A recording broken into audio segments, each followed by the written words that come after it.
Okay, so the only thing that we have left to do, well, we have a lot of stuff left to do in Module 11, but we are done with the quadratic stuff. The rest of this is going to be giving rough sketches of the graphs of, oops, I confused my words in my writing. Rough sketches of the graphs of polynomials. So these will not be as accurate as the graphs that we've been doing up until now.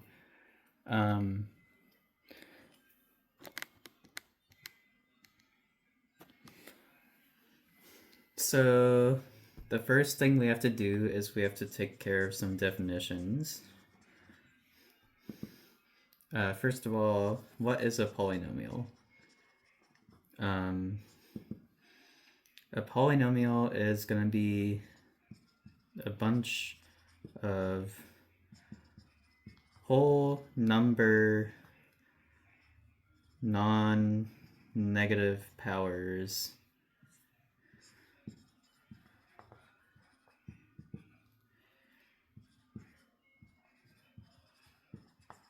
So we could have a bunch of different powers of x being added up.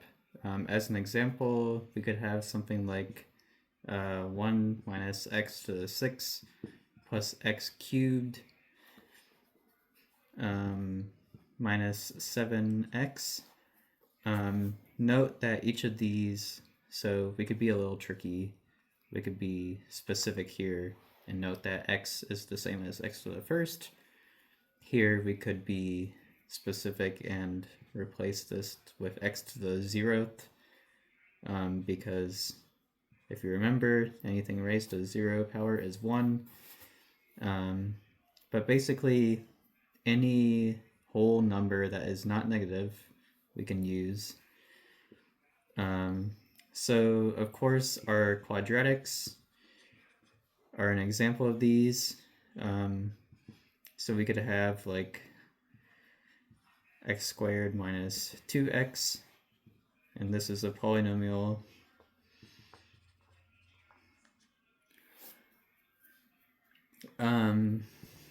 What I want to make a note of here, so you have to have powers of x, and they can have things multiplied onto them.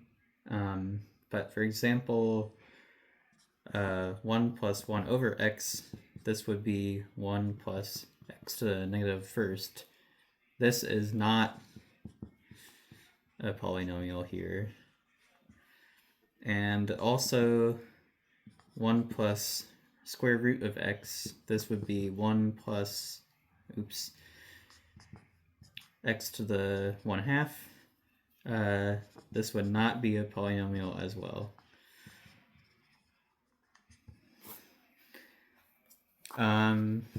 But in general, we have some terms, and we're kind of familiar with a few of these already, but, well, I have to explain the other one here too. Okay, so the degree, this is another definition. The degree of a polynomial is going to be the highest power of x that occurs as an example, if we had the polynomial like 2 minus x plus x to the 7th minus 8, let's do to the 5th there. So we have, this would be x to the 0, this would be x to the 1st, x to the 7th, and x to the 5th. This is the highest power here, so if we say this thing is degree 7, okay, I don't have much space to work with.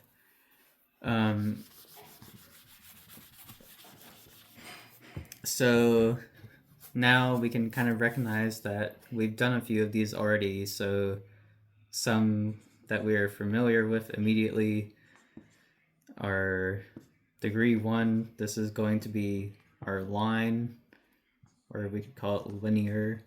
This would be like, well, I mean, we can write mx plus b. We could do degree 2. This is the quadratic. And we could do, what, x squared plus bx plus c. Degree 3 and onward, we don't really have as much nicer names, but we could call degree 3 cubic. But these are the main ones here, and we've done these already. Okay, so yeah, so we know from that a line is a degree 1 polynomial and a quadratic is a degree 2 polynomial. For polynomials, just like quadratics, we can have roots. And Alex likes to call these zeros.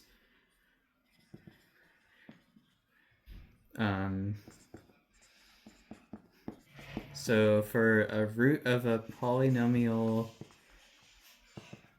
function here, if we say we have a polynomial function f,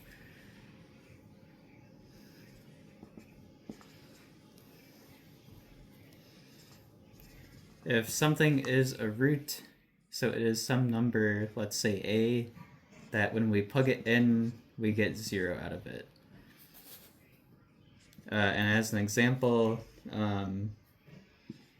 if we had f of x equals x squared minus x, the number 1 is, the number 1 is a root. We can check that by plugging it in, and we get 1 squared minus 1 goes 1 minus 1 goes 0.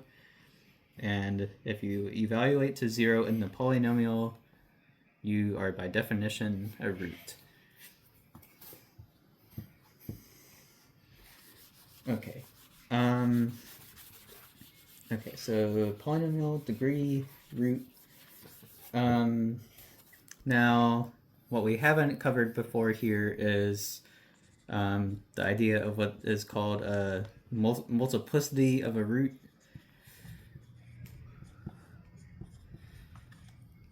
So this is going to be,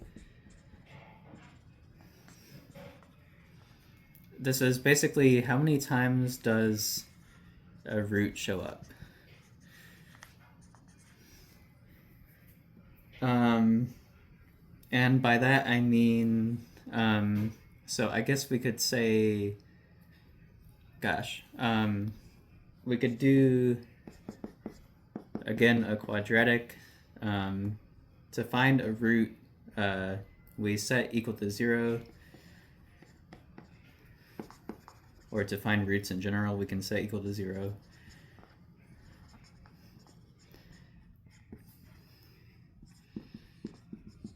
And this should be relatively familiar by now. Now we could, I mean, there's a whole bunch of different ways to do this, right? How I want to do this here is I want to split this and realize that this is x times itself. And I can realize if I have two things multiplying to be 0, at least one of them is going to be 0. That's a thing that we have. And when we do that, we can say this is 0 or that is 0. So we get 0 twice. The idea is we can kind of write like 0, 0, even though that's kind of redundant, right? But since this thing shows up twice, in our previous language, this would be called a repeated root. You can see it repeats itself twice. So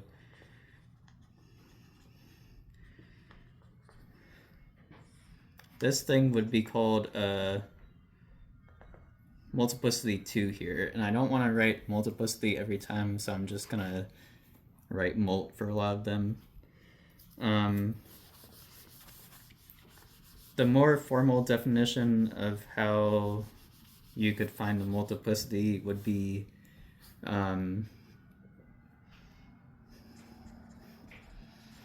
if you fully factor a polynomial, so you split it down as much as you possibly can, you have the multiplicity being, if we say a root is called C, the multiplicity is going to be the biggest whole number k that gives, it'll be the biggest k that the factor x minus c to the k shows up in the factored form.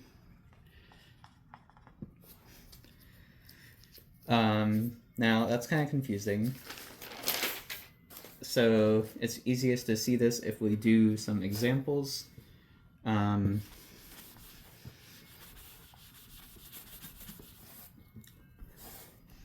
So as an example, let's say we have a polynomial function given by 3 times x minus 2 to the third times x plus 1 to the fourth. Oh boy, I'm running out of room. Okay, sorry. 3 times x minus 2 to the third, x plus 1 to the fourth, and x minus 8 to the seventh. We have 3 different roots here. This thing doesn't give us a root because, again, if we set this p of x equal to 0, we could do it here. I'll do it later, most likely. Sorry, I'm a mess. But the idea here, we get 3 roots.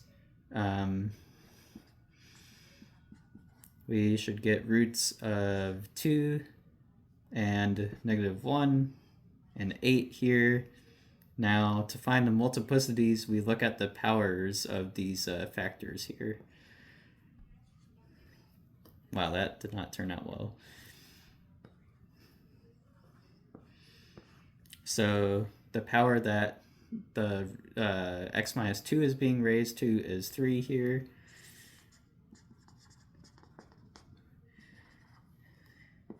So 2 is multiplicity 3. -1 is multiplicity 4 here. And 8 is multiplicity 7.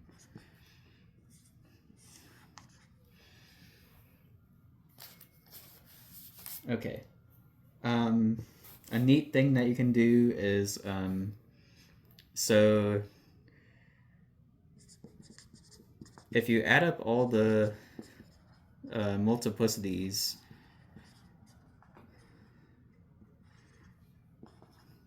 you should get the degree.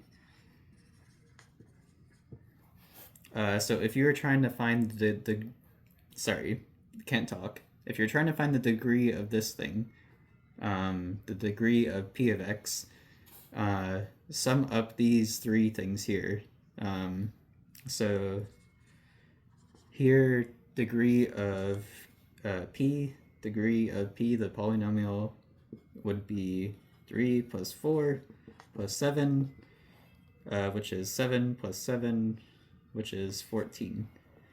And that means that the highest power that shows up in p is going to be, well, I'll write it out here.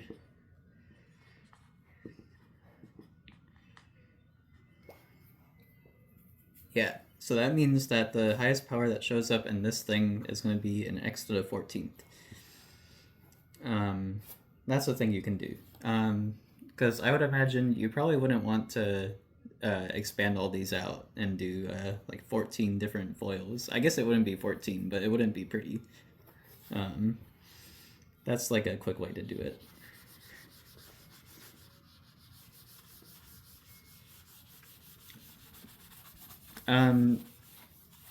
another way that you could do it, and I sort of hinted at it, but if you had something along the lines of, let's say we have a polynomial function f of x is equal to negative 4x times x minus 1/2 raised to the second and times x plus 1 raised to the third. I should say this is in factored form.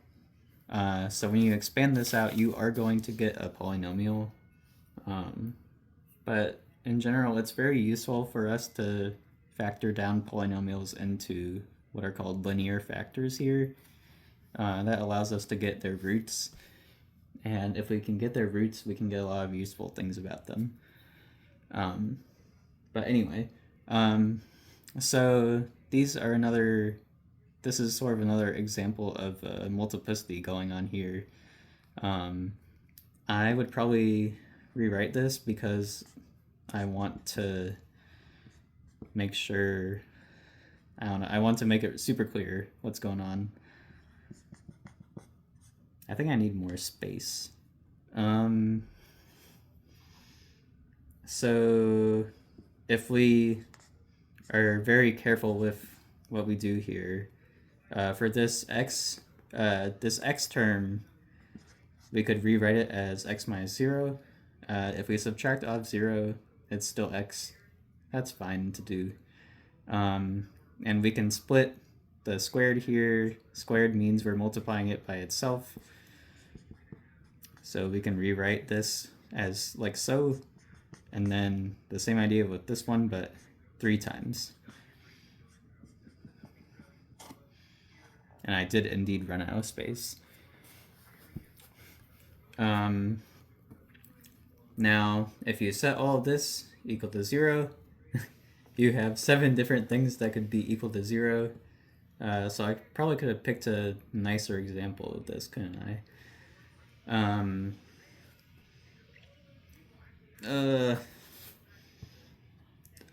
Okay. Let's rework it slightly.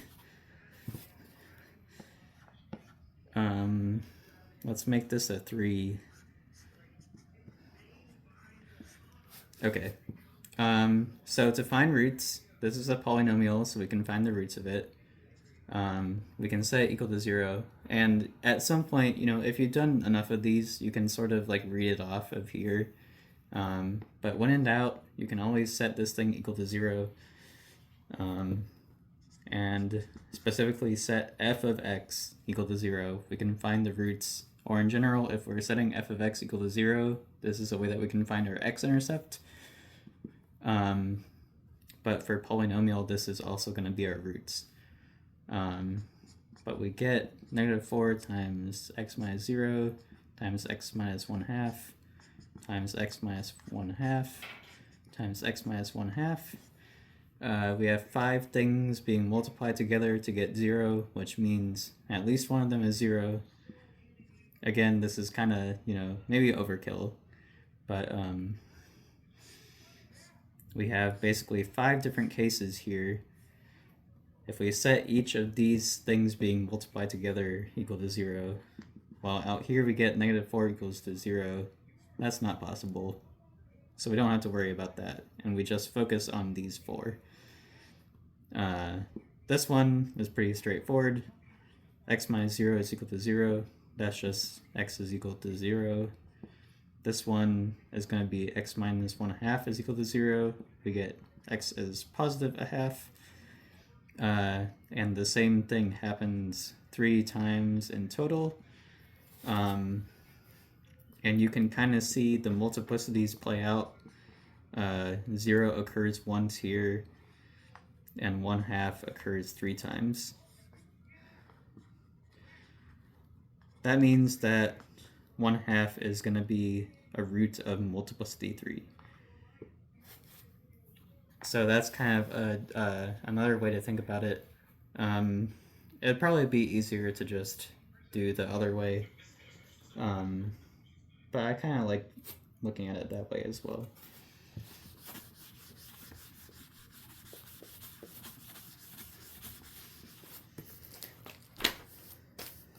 Okay. Now, and I kind of hinted at this, but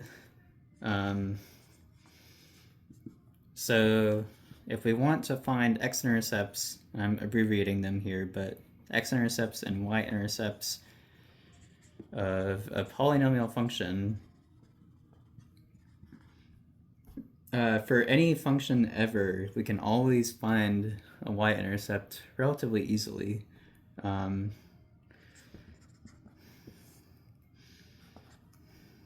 And we do that by just plugging in 0. And we get a point which will be 0, comma f of 0. And for x-intercepts, for polynomials, this is going to be,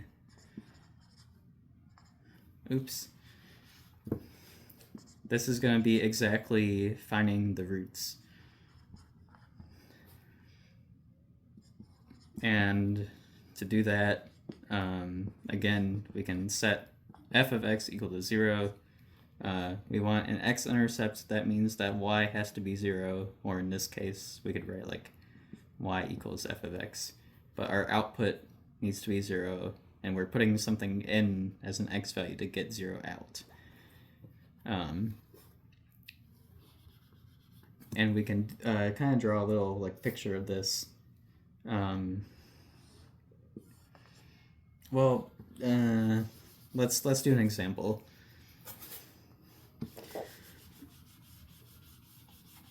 Then we can see the picture. So as an example, we have an f of x that is given by x cubed minus 2x squared minus 9x plus 18. We can factor this. Factor by grouping, which is something we can do that with quadratics as well, I believe. But factor by grouping is going to be pretty much our main tactic for dealing with cubics.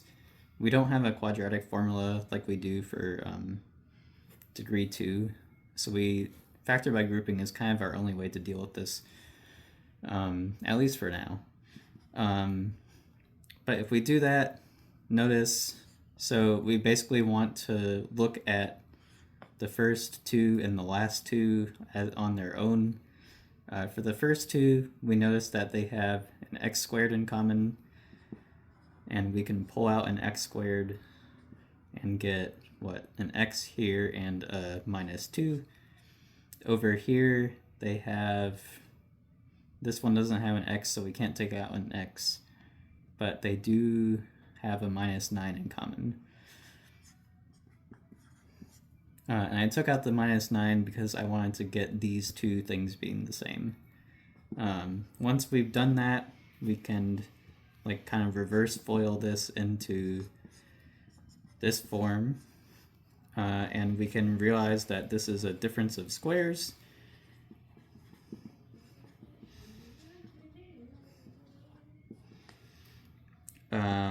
And we can finally get x plus 3 times x minus 3 times x minus 2.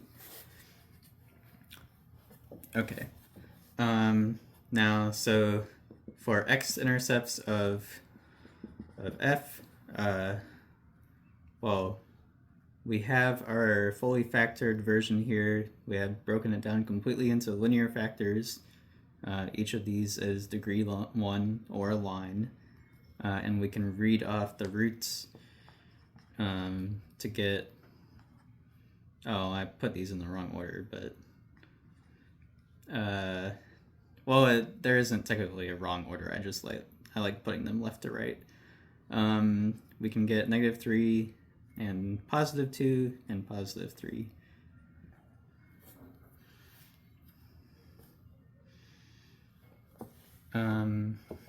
So, like I said before, to find the x-intercepts of this thing, we have to find the roots. we just did that. Now Alex will just ask you for the values themselves. I like to think about like the points specifically. So if it were me, I'd probably prefer this for writing the x-intercepts. I wouldn't take points off if you wrote it the Alex way.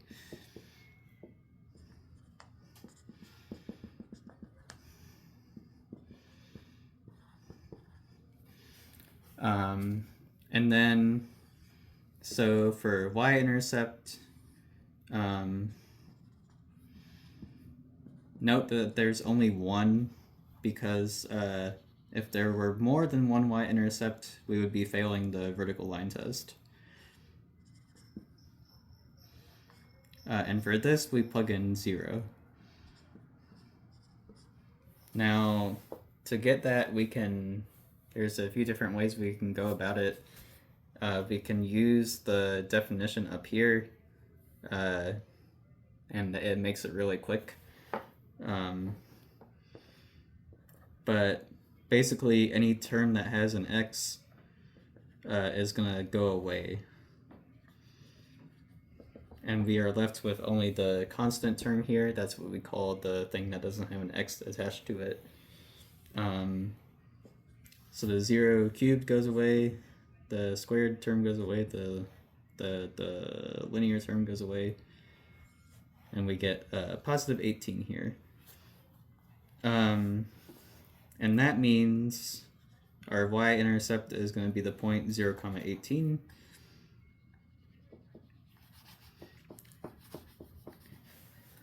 Now I want to actually sketch a picture of this, also because we'll kind of use it for the stuff that comes after. But we don't have all the pieces that we need to sketch a graph of f, but we do have the intercepts, and that is a place to start. I guess this would be all the way up here. So 1, 2, 3, 4, 5, 6, 7, 8, 9, 10, 11, 12, 13, 14, 16, 17, 18. So way up here is going to be the y-intercept.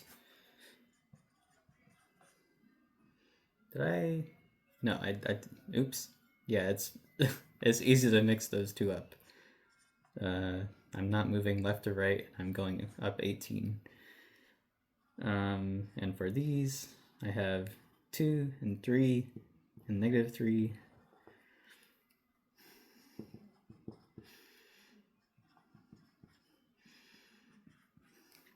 And we have 3 roots, which makes some amount of sense as we had a cubic. So we could have, just like how we had with quadratic, we could have up to 3 real roots, but we're not guaranteed to have 3 of them. We are guaranteed to have at least 1. But just like in quadratics, there are some that could fall away due to them falling on the complex. Yeah. Okay.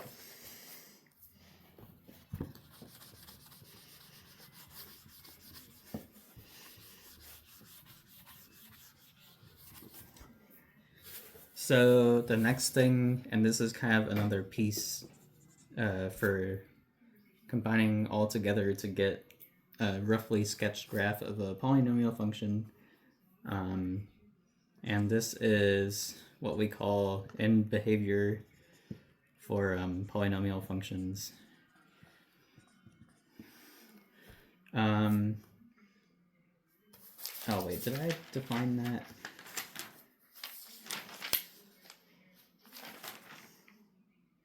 No, I didn't.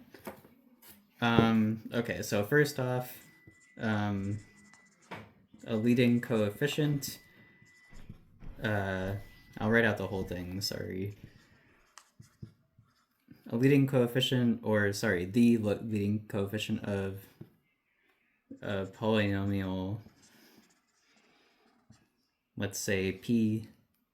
So the polynomial is p. The leading coefficient is the number being multiplied onto the highest degree, or the highest power.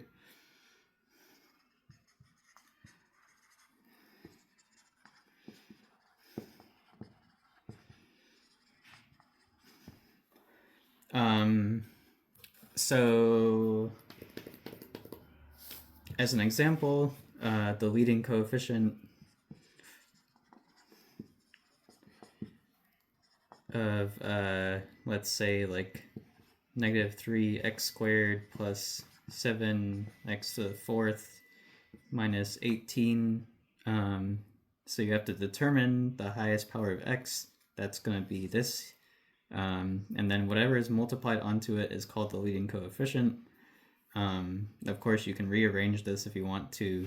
We usually write polynomials in decreasing order from the highest power.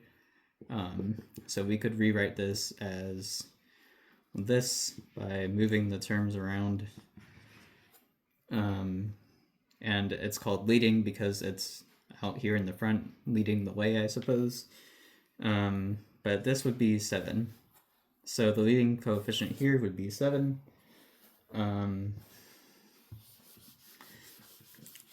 as an example, to relate this back to quadratics,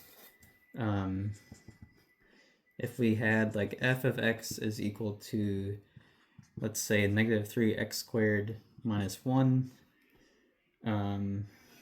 or sorry, let's do 3x squared minus 1.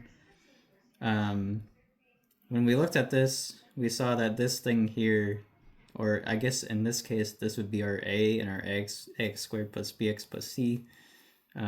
We look at this and we say this thing is positive, and because of that we know it opens up, and we could guess the graph as like looking like that, like the U.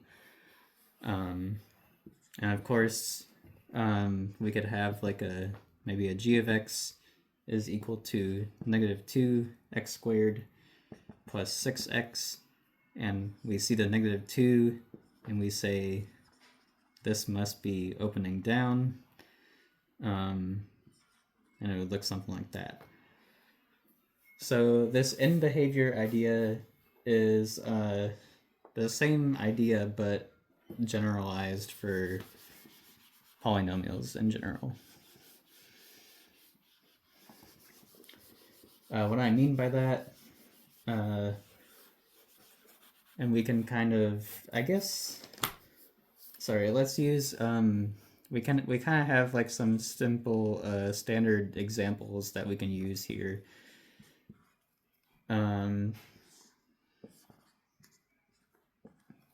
And these are, well, you know what, let's just do this. So we have the graph of x squared. I'm being lazy and not drawing my axes, but this thing is, it doesn't have a negative in front of it, so this thing is going to open up. If we have our negative x squared here, we know that it opens down.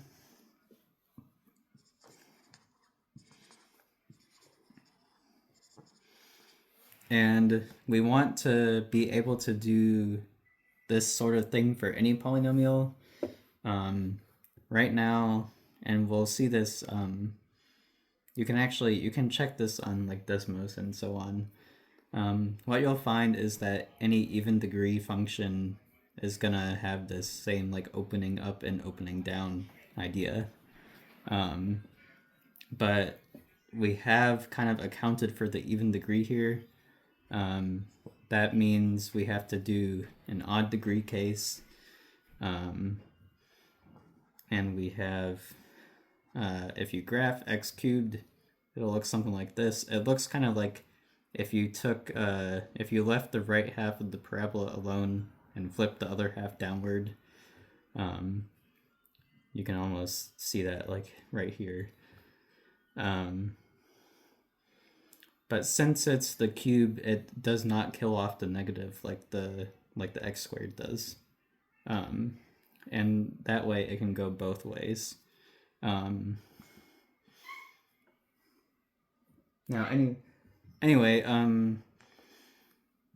if we take negative of x cubed, we will get the same thing, but flipped over the y-axis, or sorry, that's wrong. Flipped over the x-axis.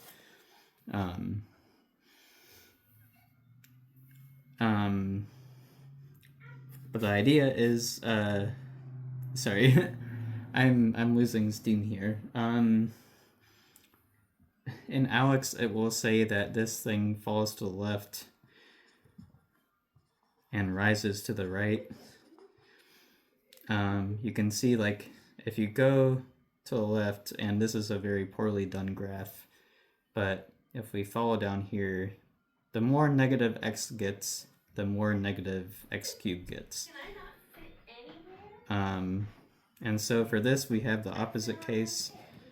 This will be rises to the left and then falls to the right. And this, I kind of like the open up, open down better, but Alex likes to use this terminology. If we put it in that wording, we can do, sorry, there won't be any falling here. This will be only rising. I guess we could say rises both ways. And for this one, we could say falls both ways.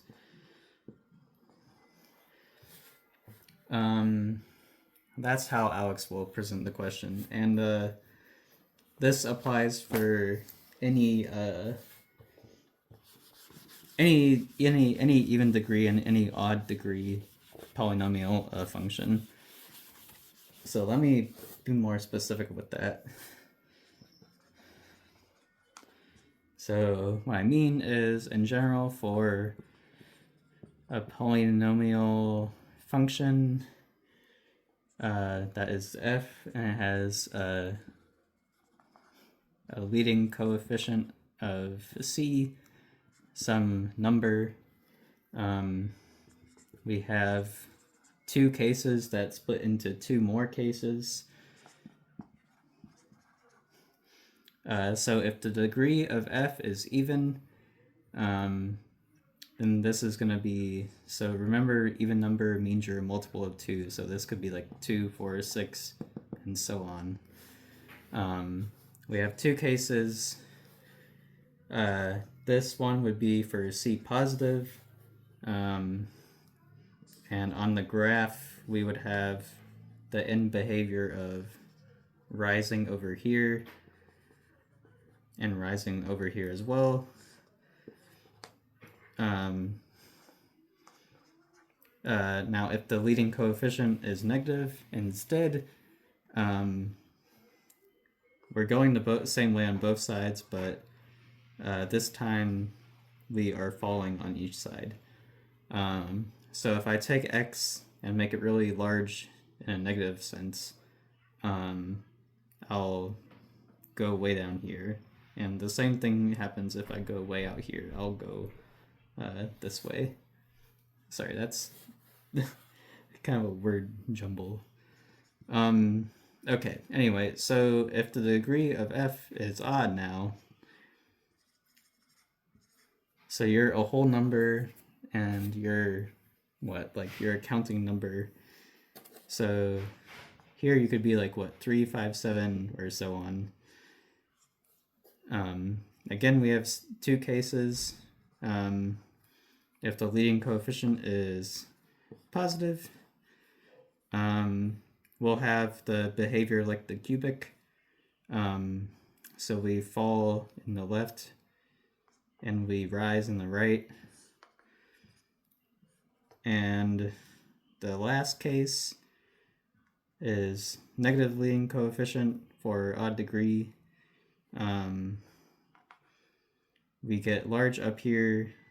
As we go to the left, we get very positive f values up here and then very negative f values down here.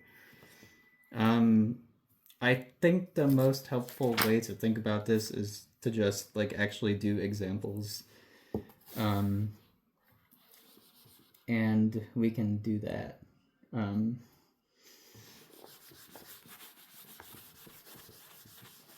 So let's do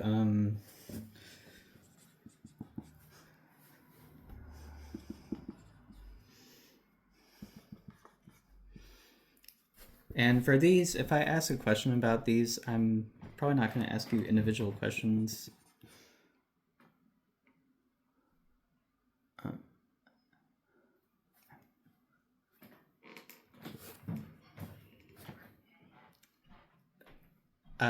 Okay, sorry. I wouldn't ask you like individual pieces and parts. I'd probably just like make you sketch the whole graph. But Alex likes to cut it all up into little pieces. I'd rather just have you do the whole thing. Because I see why, I understand why it does it that way, I think, but I'd rather you put the pieces together. Anyway, so I kind of didn't, it's not immediately obvious, but we mentioned that leading coefficient is like the number attached to the highest power of x. We do get that if we have it in factored form like this. Whatever is out front here, if there is anything, that's going to be the leading coefficient. So it works out nicely, thankfully. But yeah, so out front we have a -2. This is in factored form. Our leading coefficient is -2. You could check this by actually expanding all of this out. I don't want to do that right now, but it does work. You could check that as an exercise. And then what else? We should check the degree. So the degree here, well, let me kind of clean this up. The degree here, this does not count towards the degree, but we have we have a squared here, and we can write a little 1 here, because if we raise anything to the 1 power, we get the same thing again. But to find the degree, we can add up all the exponents that are on the x. And when we do that, we get a 2 here and a 1 here. So this is degree 3, which means we have odd degree and negative leading coefficient in this case. This means we're going to behave roughly like the graph of -x cubed, at least as far as in general, we don't behave like this, but if we take extreme values, we will behave roughly like that.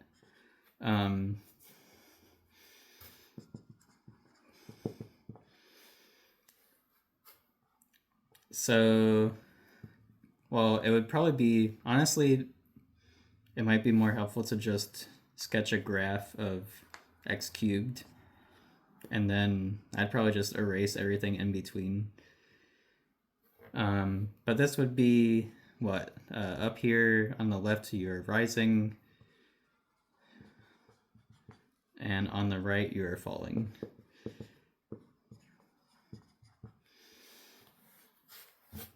Okay, so that's an actual example of Alex could throw you a question like that. Now, we don't necessarily know that it'll behave exactly like x cubed, but if we go way out here, it will eventually behave like it. I guess as an example of what I mean by like that, it could be all wiggly waggly in here until we get down here and up there. Okay. So we are almost very nearly to the good stuff.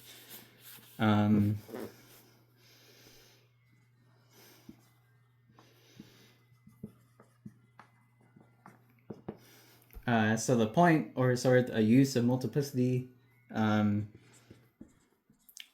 we get two cases, and it is going to be even and odd again. But we get that if a root has odd multiplicity, the graph of, well, sorry, I should name the function. So if we have a root of a polynomial function f, and it has odd multiplicity, the graph of f will pass through it will pass through the x-axis. There's a lot of words to say there.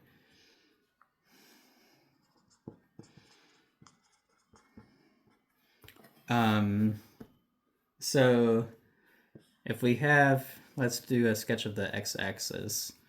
If we have some root, let's say that we have like -6 as a root, and it has a multiplicity, let's say 5. We are guaranteed that the graph of our function is going to pass through the x-axis.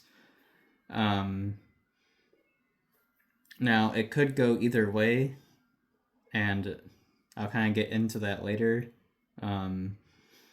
But the way you determine which way it goes is you have to check the end behavior.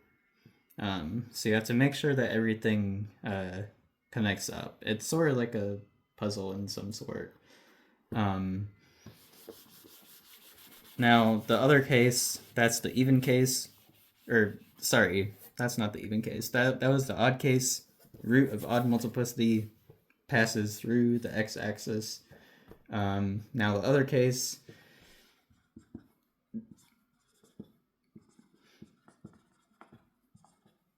so root c of some polynomial f has even multiplicity. The graph of f is going to, it's going to certainly, so they both have to touch the x-axis at this point, because of course it's an x-intercept. It needs to hit the x-axis.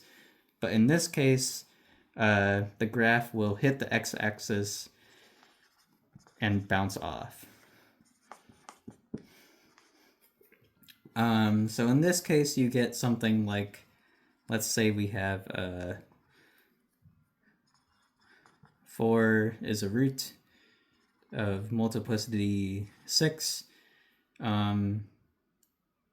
We will get that the graph bounces off, something like that.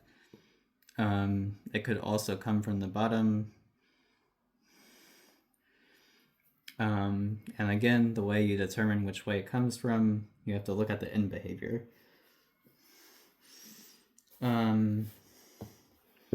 So we could look at this with examples that we're more accustomed to.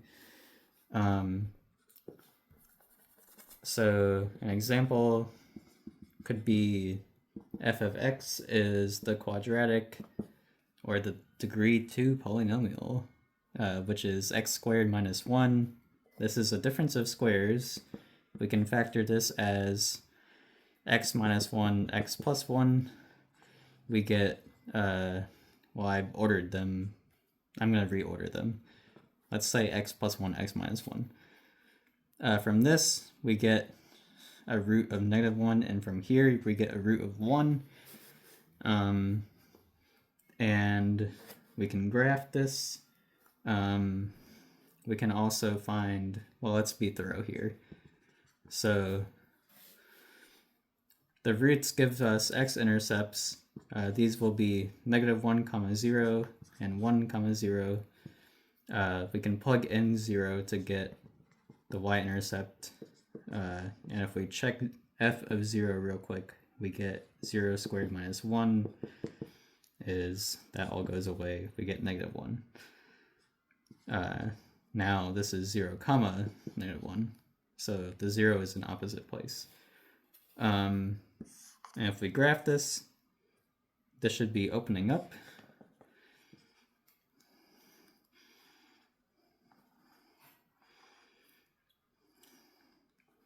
I did not arrange my space correctly.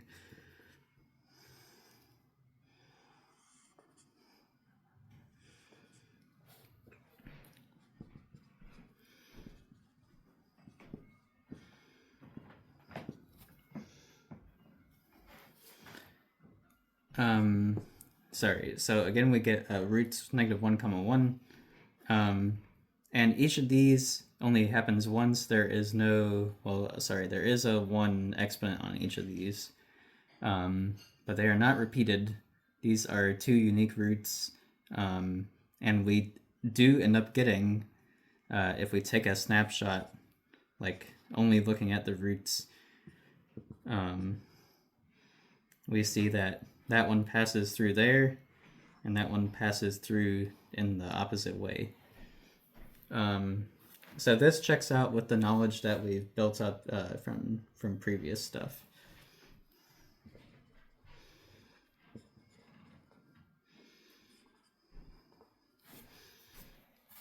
Okay, and we could also do a second example as well. So our second example could be, again, a quadratic, because we've done a bunch of those, right? So this is in vertex form, but we can quickly factor it. We can realize that if we square something, that means multiplying it by itself. And we can read off the roots and be a bit lazy. We get a repeated root of 3. This occurs twice.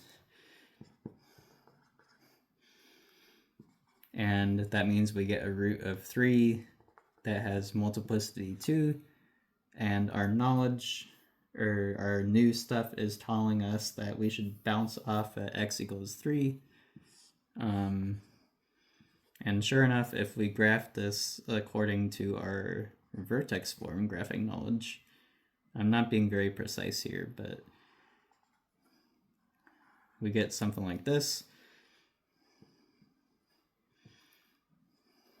And if we take a closer look at the x-axis, we do indeed see that it bounces off.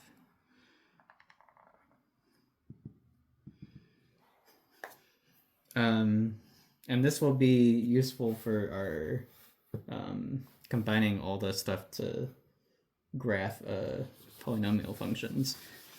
Or not graph them, I should say sketch a graph, because we will do very rough versions. If you want to see the graph itself, you could go look at like Desmos. But let's actually do, so that was quadratics. Let's try like a problem here. So let's suppose that we have a degree 7 polynomial function. Let's call it f, or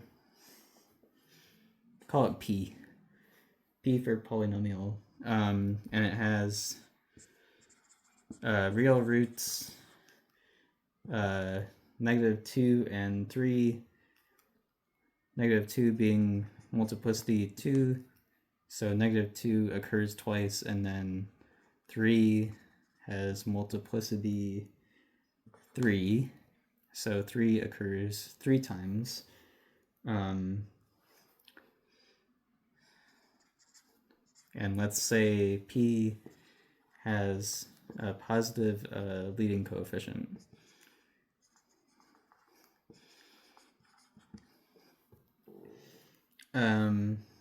And you are asked to sketch a graph of p. Oh, I guess let's say, you know what, let's say p of 0 is -4. So this here gives us a y-intercept. But here we get we can do our like zoom into the x-axis. Well, frick. Let's do two things. So first of all, we have odd degree, and we have a positive leading coefficient. So at the ends of our function, we are going to look like x cubed. So we're going to fall to the left and rise to the right. If we do our graph down here,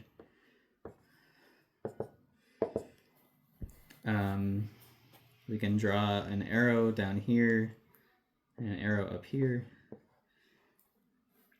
So these two things tell us that, and then we get two x-intercepts corresponding to the two real roots here at -2 and 3.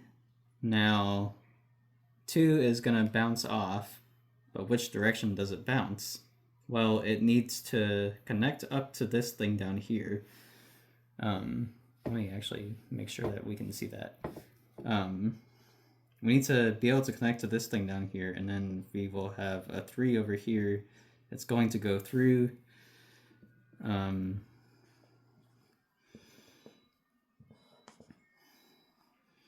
So for -2, we have two cases. We could bounce off the bottom, or we could bounce off the top. We have to connect to this thing down here. So here we need to bounce off the bottom. The reason for that is if we bounce off the top here, we would have to connect back to this. And to do that, we have to go through the x-axis, which gives us a root. And we only have these two roots. So that's the reasoning for that. But we're going to bounce off here, and we can connect that. Now we had a... Let's see. We can do it the Alex way. Well, no, I don't want to do it the Alex way right now. We get two x-intercepts, and we get an y-intercept from knowing p of 0. So at 0, p is -4. So we get a y-intercept here, and we get an x-intercept here. It's going to cross through because it is even multiplicity.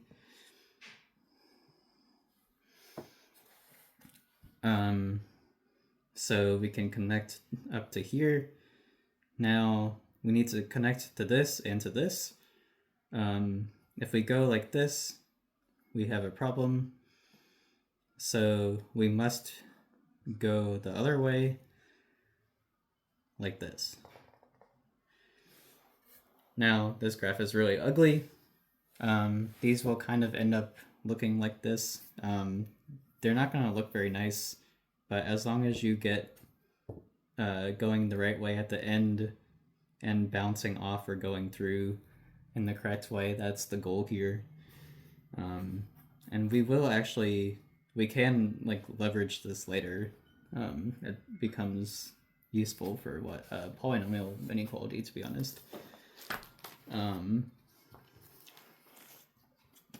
So let's do another one, because I know these are probably kind of difficult. What I just did is kind of, there's a few different ways you could be asked a problem about this. I'll try to keep it not too brutal. This one is maybe a little bit of an easier one. I gave that away too soon. So we have a polynomial written in factored form. You can expand it all the way out if you want.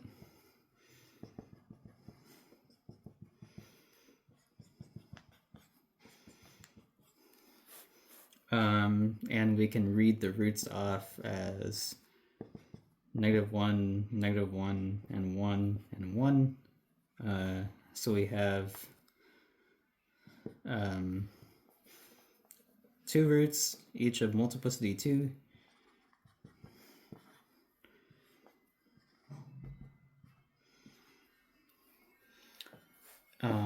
Oh, that wasn't in picture.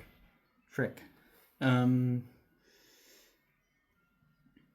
So at each of -1 and 1, we're going to bounce off. Now we have to figure out the degree and the leading coefficient. We can figure out the degree by adding up the multiplicities or adding up the exponents here. So we have what I guess. Well, you could also you could count the number of linear terms also. So we have 4 terms here, or you could count the exponents, add up those. That would be 2 plus 2 here, which is 4, or we have 4 linear factors. All that is to say we have degree 4. So even degree. So this is going to be like a parabola case. Now we don't actually have a leading coefficient, but we can rewrite it like that. Just put a 1 out front. And we can realize that our leading coefficient is going to be 1, which is positive.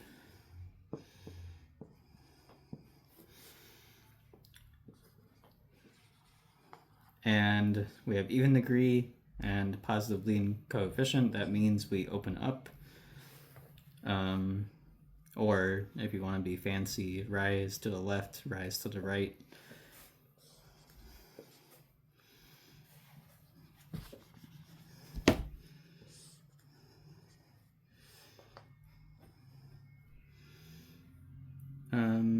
So we have -1 and 1. So opens up, we're going to look like that. So we go up here, and we go up here as well. Now both of these are even multiplicity, so each of these is going to bounce off. But we don't know if it bounces off on the top or the bottom, but we have to connect with these up here.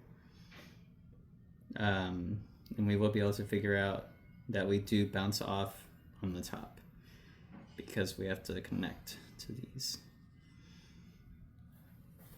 Last thing that Alex would probably want you to do, now I don't mind it as much. You could kind of, for me, you could kind of draw this anywhere, the last part. But Alex will probably make you find the y-intercept. To do that, plug in 0. We get 1 squared and then -1 squared using this.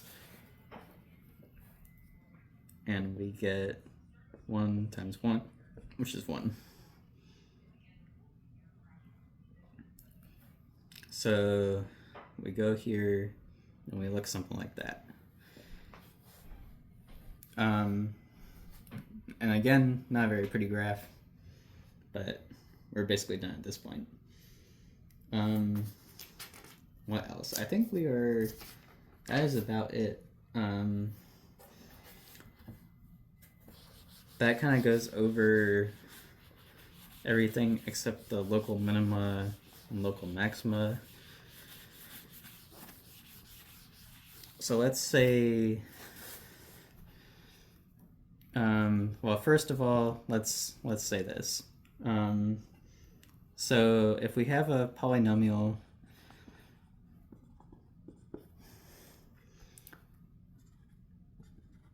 and our polynomial has degree k, where k is like some number like 1, 2, 3, 4, 5, 6, 7, so on. F will have at most k real roots, and also at most k minus 1 local mins and maxes. So for example, degree 5 could have, let's say, 1 real root and 4 local mins or maxes.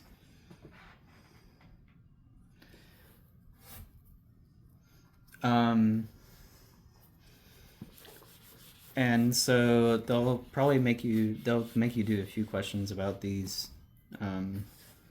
As an example, and we're about done at this point. But let's say you have like -3, -1,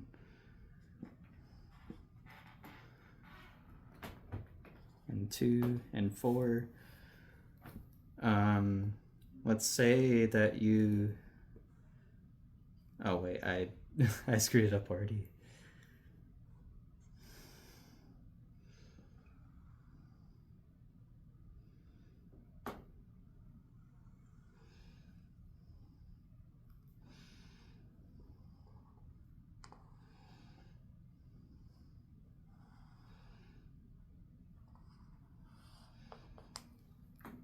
Okay, so you're given some big ugly thing like this, and they'll mark out the local maxes and mins. Oh, I didn't mark them all.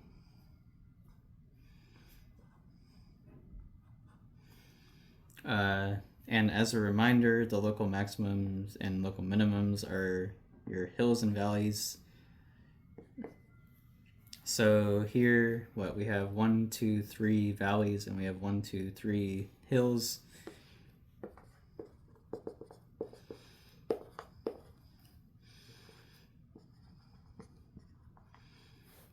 We have 3 valleys and we have 3 hills, which means we have 3 local maxes.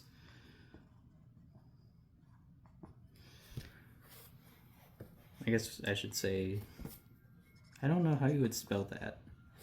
Probably like that.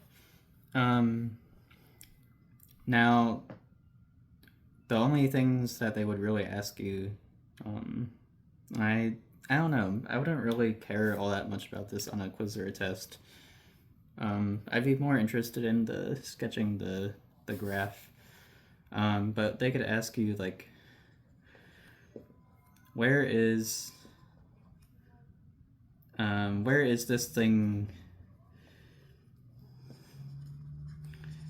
decreasing? And for that, you have to use, they'll want you to use interval notation.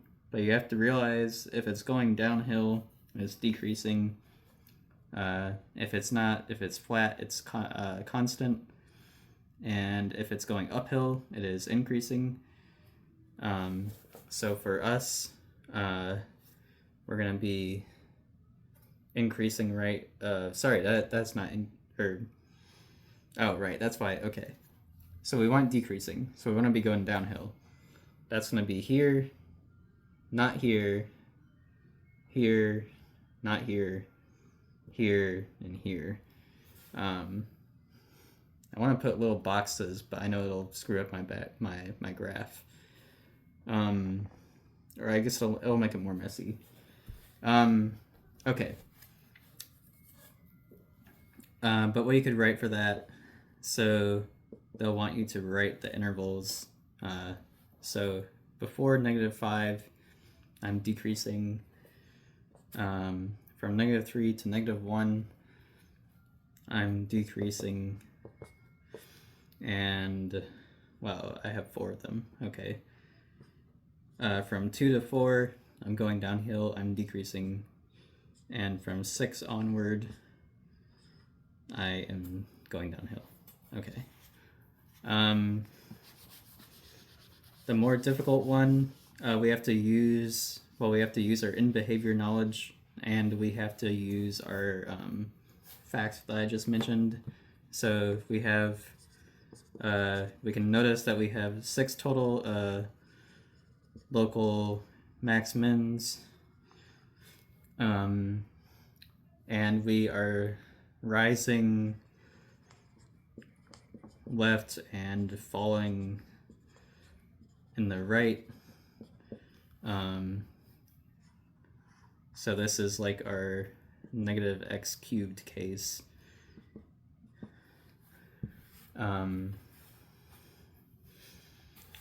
So, well, we don't care about the leading coefficient, but what we do care about is the degree. So they'll ask you what possible, well, okay, they'll ask you two things. They'll ask you actually, yeah, so we do care, that's my bad. They'll ask you about the leading coefficient and about the degree.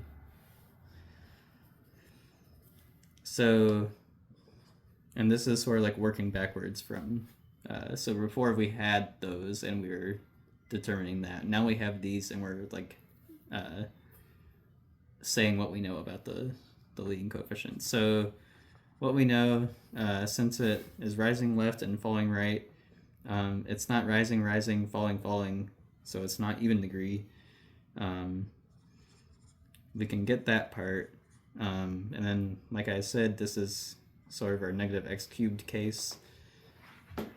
We have a negative out front, so we know that our leading coefficient is going to be negative. And we know that because of our end behavior. And the last thing, so what am I forgetting? Oh, right, the degree.